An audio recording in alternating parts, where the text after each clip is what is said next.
Hi all welcome to food for all. இன்றைக்கி நம்ம சேனலில் ரொம்பவே டிஃப்ரெண்ட்டான ஒரு ரெசிபி தான். கிராமத்து சைடில் கோவில் கொடை விழாக்கள் முடிஞ்சதுக்கப்புறமா மறுநாள் ஒரு கெடா விருந்து போடுவாங்க. அதில் பண்ணுற மட்டன் ரெசிபி தான் இன்றைக்கி நம்ம வீட்டில் பண்ண போகிறோம். வாங்க எப்படி பண்ணுறதுன்னு பார்க்கலாம். 1 கிலோ மட்டனை இஞ்சி பூண்டு பேஸ்ட்டு, உப்பு, தண்ணி சேர்த்து குக்கரில் ஒரு 4 விசில் விட்டு எடுத்துக்கலாம். இப்போ அதை தாளிக்கிறதுக்கு ஒரு கடாயில் எண்ணெய் விட்டுட்டு கடுகு, காஞ்ச மிளகாய் போட்டு தாளிச்சிட்டு கூடவே ஒரு 50 கிராம் சின்ன வெங்காயம், ஒரு பெரிய வெங்காயத்தை உரித்து நல்லா பொடிசாக கட் பண்ணி அதையும் சேர்த்து வதக்கிக்கலாம். கோயிலில் பண்ணும்போது பெரிய பாத்திரத்தில் பண்ணுவாங்க. அப்போ மட்டன் சீக்கிரமாக வெந்துடும். விறகடுப்பில் பண்ணும்போது நம்ம கேஸில் பண்ணுறனால சீக்கிரம் வேகாது. அதனால தான் நம்ம குக்கரில் விசில் விட்டு வச்சுருக்கோம். இப்போ வெங்காயம் நல்லா வதங்கினதுக்கப்புறமா இதில் ஒரு தக்காளி சேர்த்துக்கலாம்.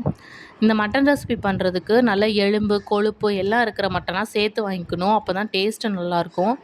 தக்காளி லைட்டாக வதங்கினதுமே நம்ம நல்லா வேக வச்சுருக்க மட்டனையும் இது கூட சேர்த்துக்கலாம். அந்த தண்ணியோடு சேர்க்கணும். அப்போ தான் அதோட டேஸ்ட் நல்லாயிருக்கும். இதை வேக வச்சுருக்கும் போதே அந்த உப்பு கறியே அவ்வளோ டேஸ்ட்டாக இருக்கும். சாப்பிட்டு பாருங்கள், நல்லா டேஸ்ட்டாக இருக்கும்.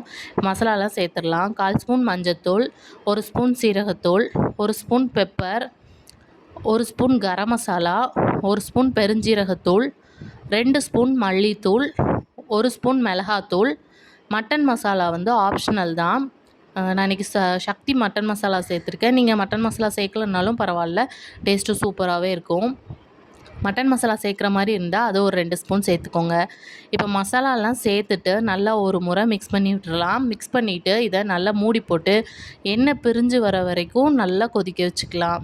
எண்ணெய் பிரிஞ்சு வந்ததுக்கப்புறமா இதில் ஒரு கைப்பிடி அளவு கருவேப்பிலை தூவிட்டு 2 கைப்பிடி அளவு நல்லா தேங்காவை துருவி இது கூட சேர்த்து நல்லா மிக்ஸ் பண்ணிக்கலாம். தேங்காய் துருவினதுக்கப்புறமா ஒரு நிமிஷம் வச்சா போதும். வச்சுட்டு இறக்கிட்டிங்கன்னா சூப்பரான கோயில் ஸ்டைல் கெடா விருந்து மட்டன் ரெடி ஆயிரும். இது கூடவே எலும்பு போட்டு நல்லா தண்ணியாக ஒரு குழம்பு வச்சு இந்த மட்டன் கறிவியை வச்சு கோயில் கொடையில் கொடுப்பாங்க. அது அவ்வளோ டேஸ்ட்டாக இருக்கும். யாராச்சும் கோயில் கொடையை மிஸ் பண்ணுறீங்கன்னா கண்டிப்பாக இந்த ரெசிபியை செஞ்சு ட்ரை பண்ணி பாருங்கள். நம்ம சேனலை மறக்காமல் சப்ஸ்கிரைப் பண்ணிக்கோங்க. உங்களை இன்னொரு வீடியோவில் பார்க்குறேன். அது வரைக்கும் பாய்.